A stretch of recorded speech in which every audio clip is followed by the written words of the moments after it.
Okay, test. And we're getting ready to go live in 15 seconds. I'm here with Jen of Jen's Tarot. The camera is there. Shakti Namaste. Misty, look at me. Oh, say a deep breath. A little prayer. Shakti Namaste. And we are going live right now for 9 million people around the world. Good evening. My name's Kirk. This is my spiritual, supernatural, mystical, and magical TV show. And we are going live out to over 9 million people on computer laptops. Live, New York City here in Studio 4 with Jen of Jen's Tarot on channel 1993, 1997. We're here every Monday, mystical, magical, metaphysical Monday. And every once in a while we set up special guest interviews. And tonight I'm really honored to have made the acquaintance with Jen of Jen's Tarot about 2 months ago. And we've been talking, and I was fortunate enough that Jen came into the city a couple of days early. I was able to experience a first-hand reading myself. Okay, it's definitely 2 shaman thumbs up. Shakti, namaste. I'd like to welcome Jen to the planet and the world, although she's given hundreds of readings already. She's loved and adored by her clients. And you know what? I'm just gonna toss the ball right over here. Jen. Hi. Thank Shakti, namaste. What do you want us to know? What do you want to say? Style. You want to change the image of the tarot readers. Yes. You have a very specific, very personable style. Yes. All of the above? Go ahead. Take it away. You know, like tarot, right now, I feel like people think of tarot reading, and they think of the old cat lady that just sits around the crystal ball and never leaves her house, and it's very gypsy style and stereotypical. And so I'm really trying to break the mold and break that stereotype and reach different audiences, target different demographics, and show that you can be a tarot reader and a good reader and still be young, fresh, fun, and sexy. That's one of the reasons my clients love me. They can really relate. I'm down to earth, and they can just connect. They have that connection rather than it just being stiff and boring. Okay, Jen. I know a lot of readers that give general readings. I give past life and oracle readings. Mm-hmm. Tell us about your specialty. What kind of client comes to you? Why do they come to you in a general sense? Talk a little bit about that. Well, right now I am on YouTube. I have a YouTube channel, and my general public readings for free on YouTube are mainly just love readings. I get into all kinds of readings. My readings typically, if you're a private client of mine, they're based on soul lessons. They can go very deep. They can be about any subject, but I just really feel like tarot is here for a reason. And if you want a tarot reading, it's because you're going through something, how big or how small, but there's always a reason you're going through it. So tarot is a tool to really know and be prepared for what's coming. And I can help you in any area of your life. Okay, Jen. So you do the tarot reading, and what's your deck that you prefer? Oh wow, my favorite is the Thelema deck. I'm super connected to that one. But I have 5 decks, and all of my decks, I have 2 oracle decks and 5 tarot decks. I just bought the steampunk today, actually, and I haven't used it yet, but. Okay, so you know what else? When you were reading for me, a very specific reading style with the way you shuffled the cards, and also the way you lay them out. Now, is that kind of like a standard thing for every client, or do you kind of feel your way into it? And I noticed that you were like, you really gave me a lot of spiritual advisement, not just. Like, it was really an expanded reading. Yeah. You want to talk about that a little bit? Yeah. So, Well, first, the way I shuffle is a lot of readers ask questions, and I don't necessarily do that. I shuffle, and I just focus on your energies, and I let them all, come out. It's going to tell me what you're going through and what's going to happen either way, and then I'll go into details and ask questions. But, I've created a spread, actually, and that's the spread that I used for you. It's called The Blind Side, and... Tell us about that. That was really interesting. And as my audience knows, I've been reading, studying, and even teaching professionally now for over 20 years. So, to get this reading was very impressive. It was very fresh. It was very new. It was a lot of stuff I hadn't seen. Take it away, Jen. Thank you for that. Well, I use 3 different decks in the Reading the Blind Side, and it's because each tarot deck has a different different meaning to each card, even though it's all the same universally.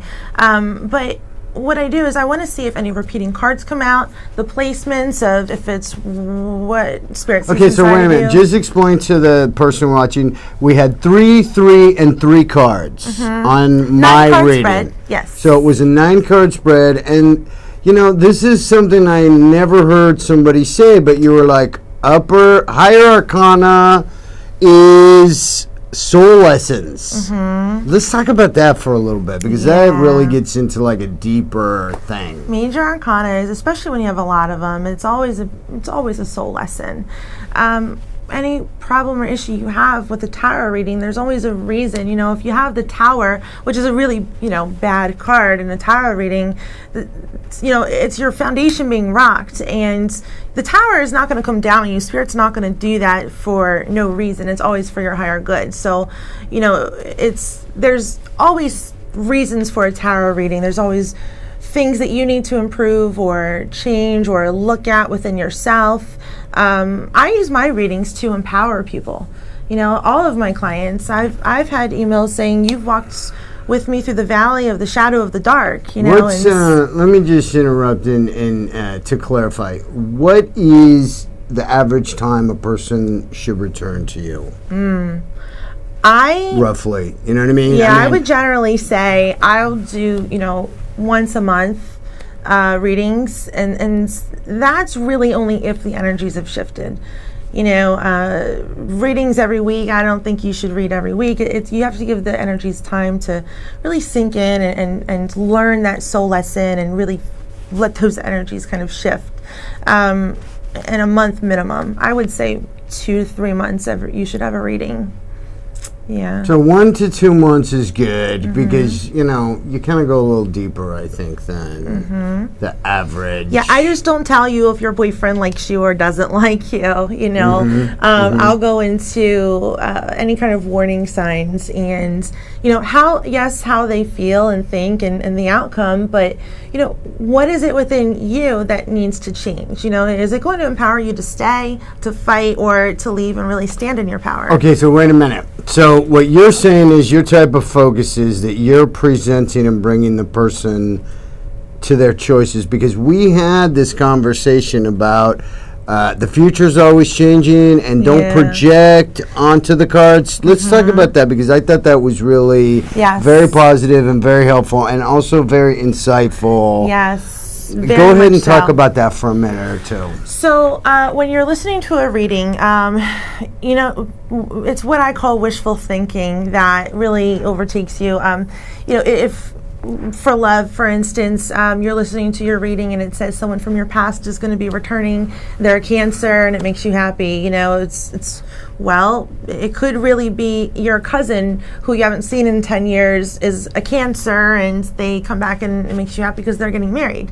It's not, tarot's always correct, but it's not always what you want it to be. And that's especially why you should not read for yourself. You have to really be objective. You have to look at it. Tarot's not going to tell you what you want to hear. Spirit has their own plans for you. And let's talk about that a little more. Let's talk about higher power, higher spirit, and making your choices. Now I'm going to divulge a little thing about me on camera. You know who you are. I'm kind of smitten by this Leo. I know. I'm kind of smitten by Leo. But in the reading, The Leo is now coming back a third time. So what happens if I just say, you know what, I'm done with the Leo? Like, what if I just say to the universe, you know what, I love the Leo, but, you know, it's not going to happen in this life.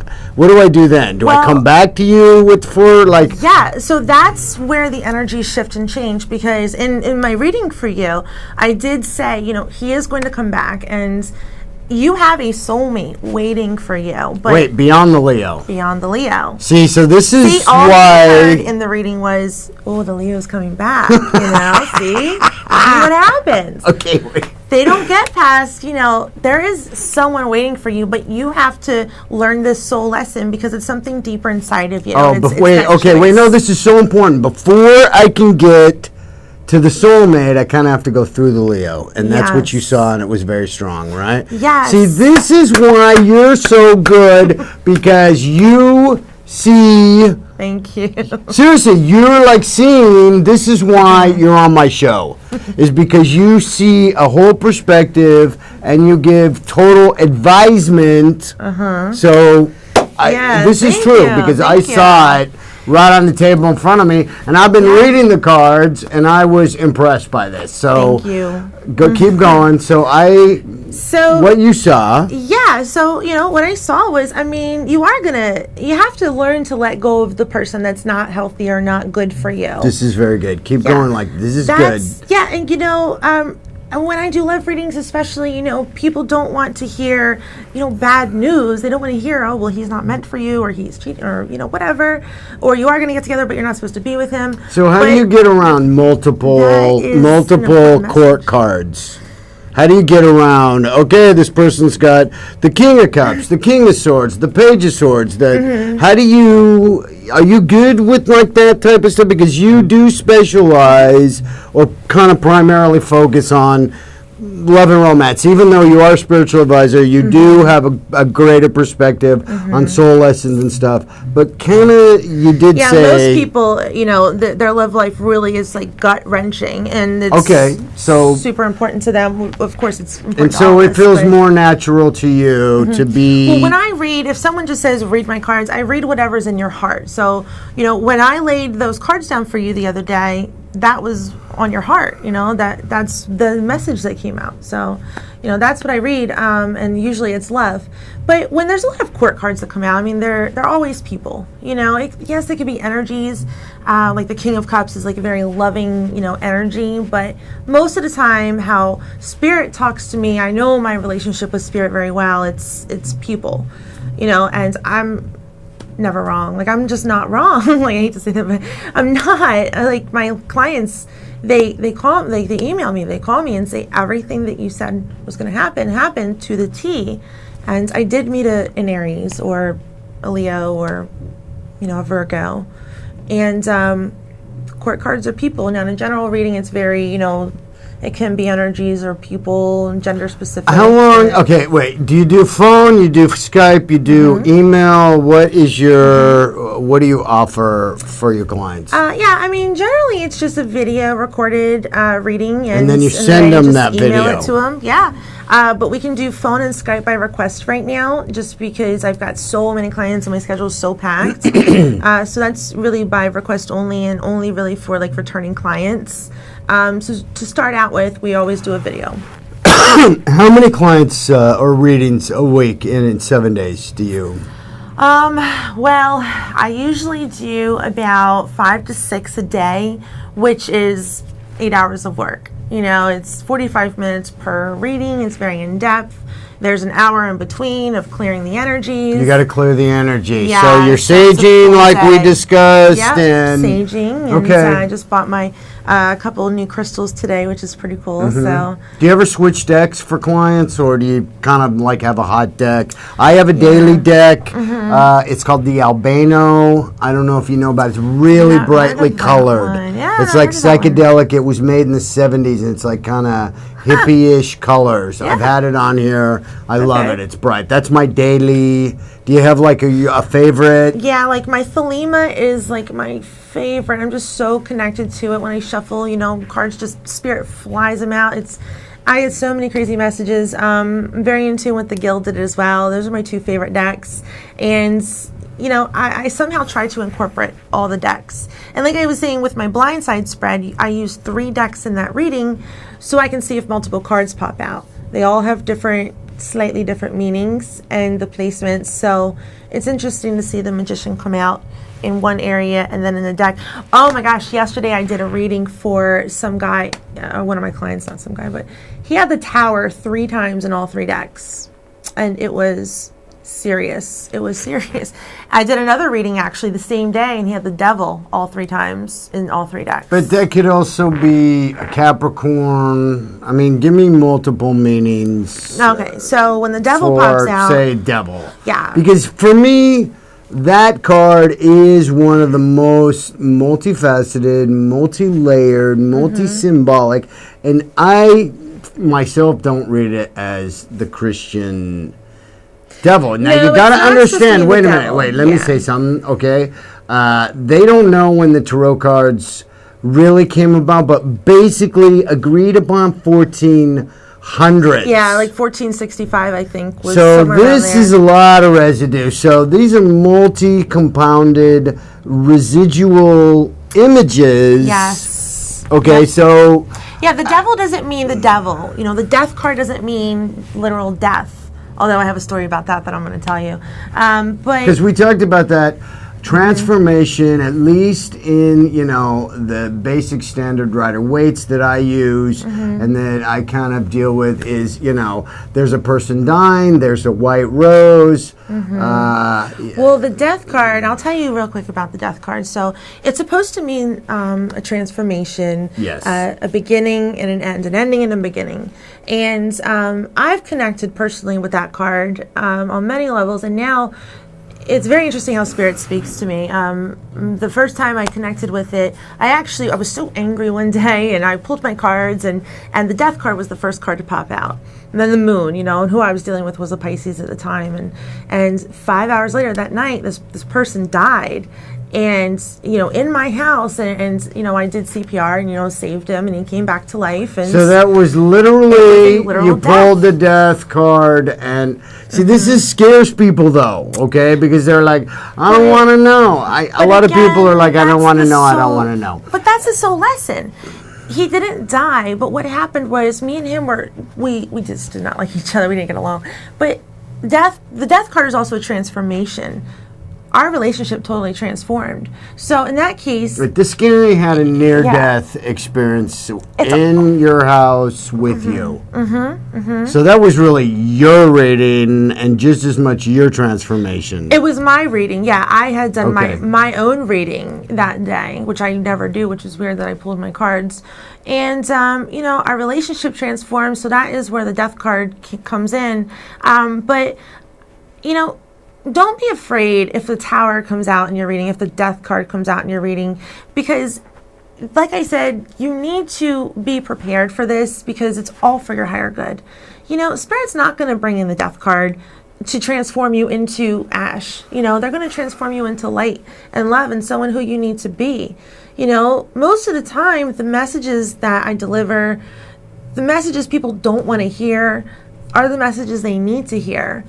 And they know that inside. Okay, well, listen, let me say something. Okay, the higher arcana starting with the 0. The Fool. And going all the way up to the World. The Worlds. Which would symbolize you go from innocence to enlightenment, the journey of the Fool. It's a complete cycle, yep. I'm sorry I didn't shut my phone off. Fine. Please forgive me. Higher arcana. Okay, everybody has really the same journey, in my opinion.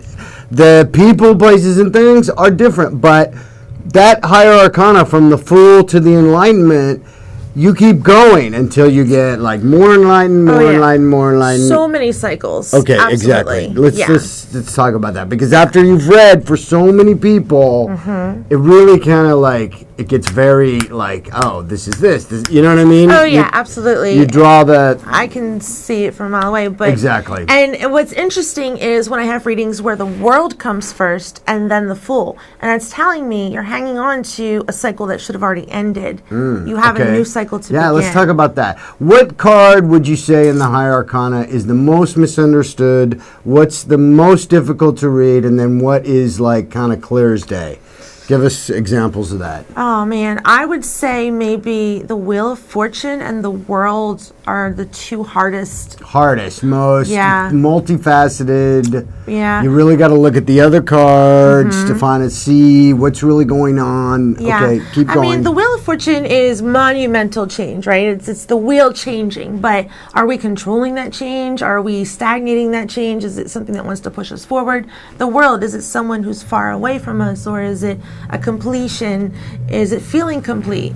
You know, you have to really be in tune to yourself, and a lot of people, like I said, the wishful thinking, you know, they want to think, oh, change is coming my way, but it's not, because you're doing something to stop it. So I think that those are all right, well, then let's talk about the hangman in there, okay? So, because when my clients come to me and they get stuck, I tell them, look, I even hold the card up, because most of my readings nothing's happening, are it's stuck. Yep, I'm like, look, this is built right in. Yeah, I mean, stuck. So don't panic, first of all, is what I tell them. Yeah. Don't panic. Like, well, but it's going to happen. Exactly. You're not seeing any movement right now. It is going to happen. And with the hangman, it's like, you know how many muscles it takes to like literally hang there from a tree by your foot? It takes every muscle in your body. You have to be strong to do that. Strong to hang in there. You know, literally hanging in there. Anyway, get it? The hangman. I got it. Hang in there, Shakti in the Mustang. I got the worst sense of Let humor. me see. We got about 7 minutes left. Okay. Yes.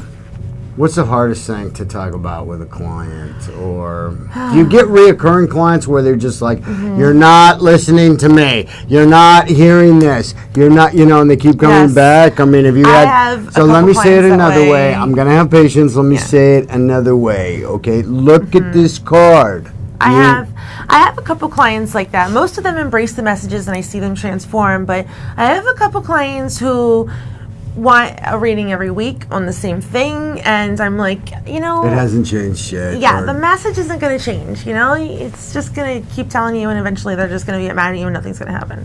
Do you ever hold the cards up to the camera or something and say, yeah, look at this thing? Oh, yeah. People, look at this flower. Look at this animal. Look at this. I get very passionate in my readings, and people like that, you know? They're like, you're so passionate about it. Sometimes I don't yell at them, but I'm like, look, this change is coming for you. You know, hang in there. Or this person's not good for you. You need to really stand in your power.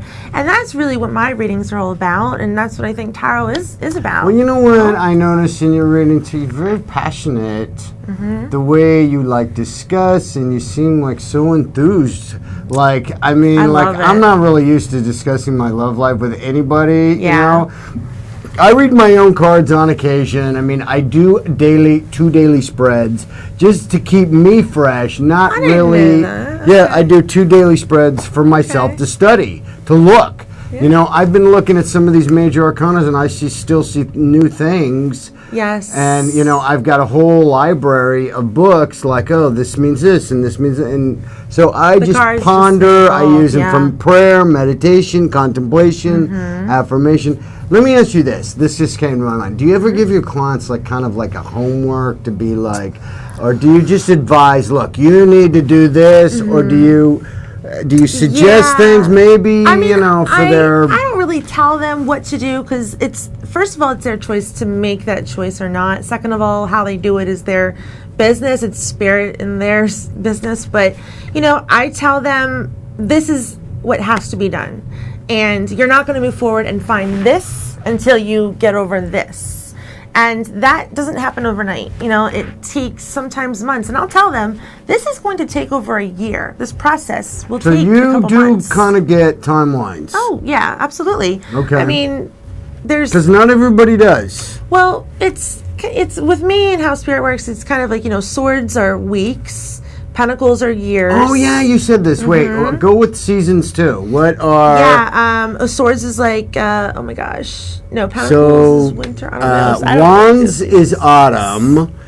You want to talk about that? Wands is days. It's summer. I don't do seasons. I don't really connect. You don't do that seasons? Wands, each suit can be The swords are people with black hair. The wands are usually redhead. It represents fire, sexuality, creativity. I don't look at red hair and black hair. You don't do that? No. With the if the person asks, I do that. I do, because each suit is many characteristics, and the suits are also so the seasons. Leo that you're dating has red hair. That would be a higher arcana. Yeah, exactly. Well, that would be a higher arcana. The Leo, we're not going to talk about. Don't say the Leo's name. He knows who he is. He's a Leo. I don't even know Leo's He's name. a Leo. Do you know? Wait, you know what a Leo is. You know how Leos. So, but my point is, no, I don't go by blonde hair, blue eyes. Yeah, no, that's really true. That. Okay, No, I'm just telling you, in the suits, at least in the Rider Waite, in they the are Rider Waite. describes blonde hair, blue eyes, or black hair, tall, dark as tan. a general, this is a general thing. Yeah. If the client asks, how am I going to recognize this person? Well, yeah, I mean, that's true. I mean, I would just... We have 3 minutes left, sweetie. 3 minutes left, yeah, okay. I told you it was going to go fast. It is. It is. Went by, oh my gosh. It went by. You know what? We're going to not be crazy. live in 2 minutes, and then after we go off camera, off camera, at least I want to show your YouTube. Yes, my YouTube. So what do you want to say in closing? You got a minute to close it out for our live audience. Oh man, in Look closing. right at there. There you go. Tell them exactly. Tell them why. Why are we coming to Jen's Tarot? Yeah, I mean, it's really... Best way to book and find you and book an appointment. YouTube, I guess, is really the only way. They find you mostly through YouTube? I would say so. YouTube, or my Facebook at Jen's Tarot. But just look up YouTube at Jen's Tarot, and... JENS. But email. You want to throw out an email for us? Yes, jenstarot@yahoo.com. Everything is Jen's Tarot. A website is going to be coming up. I'm going to be actually putting out video blogs about how I got started, my awakening. Wow, I completely forgot. I know. Your free YouTube. What did you say, bi-weekly, bi-monthly? Yeah, so... What? Both. Tell them, because this is how I found you. Yeah, I went to Gemini. I went to Gemini, and I was like, she gives the readings, and you can't see her. Yeah. And I just heard your voice, and I was like... I started doing face-to-face in July, though, mid-July. I was in high demand to see my face. I heard your voice, and I was like, and you were really passionate about... Yeah, thank you. The Gemini, and I was like, I'm getting a hold of her. I don't know who this is. I'm getting, didn't I? And I sent you a thing, and I left you a comment, and I was like, you're coming on my show. Oh, I know. You were awesome. You were great. And I was like, dude, I'm down. So, YouTube, I have free monthly generals for every sign. Check your rising and moon sign out. If you don't know what that is, I have it explained. So, in addition to all these readings for your clients all over the world, sending out videos to them, you're also... We got 20 seconds left. 20 seconds left. You're also doing all this free stuff for each sign. Is that correct? Yes. Okay, so if you're watching this on my YouTube or her YouTube or somewhere in cyberspace, go to Jen's Tarot on YouTube and watch the monthly and bi-monthly for your sign, and then you'll get a free reading anyways, right? Yeah, it's a free reading. Shakti. Okay, Jen, we're actually going off the air, and we're now off the air, so wrap it up in 20 seconds. What do you want to... And then we're going to show your website, and then we got to get out of here. Okay. Yeah, I think we covered a lot, but... thank you for having me on the show, and very welcome. My pleasure. Thank you. I am going to be doing video blogs that are more in depth about all kinds of topics, and it was just really nice to kind of meet everyone and be introduced to the world, and absolutely contact me for a reading.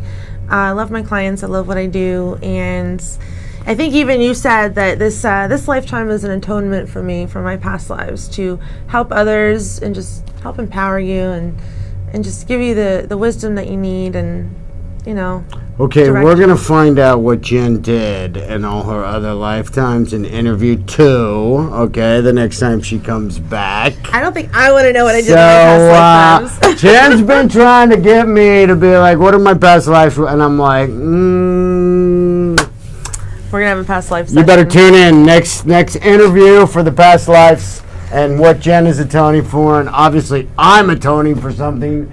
And wait, oh, okay, let me just, before we hit the button, we're still live, so hang on a second. Let me see if I can get your tarot up here on the live screen. Yeah, check out my YouTube. Watching. Okay, hang on one second. Nah, I don't. Okay, videos, Jen's tarot. Okay. This is my channel ad, so I made this channel ad to show the style and flavor of Jen's tarot. I don't know how I can get it. Maybe I won't be able to get it. I'm going to try, though. Okay. Oh, my God, I got it. Okay. Yay! Here we go. Okay, so here's Jen's. And hang on a second. So this is on your screen, so you'll know to recognize it. And there it is. You want to say anything else? We gotta get out of here. Yeah, no. I love you all. Thank you so much for all your love and support. Okay. You guys are amazing. Shakti, namaste, and we're coming back to us. And then we're gonna do a closeout. Camera 1. Okay, Jen. Thank you. Thank you for being here. Thank you, Kirk. Give the love, give the Shakti, give the light with me. Shakti, namaste. Thank you, and we will see you next time in the Cyber Temple of Love. And check out Jen, and definitely. Totally, if she's not totally booked up in like a couple months in advance. Thank you, Kirk. You got the word, so thanks for watching, guys, and I'll see you guys next week. Love you guys. Love you guys. Thanks for watching. Shut.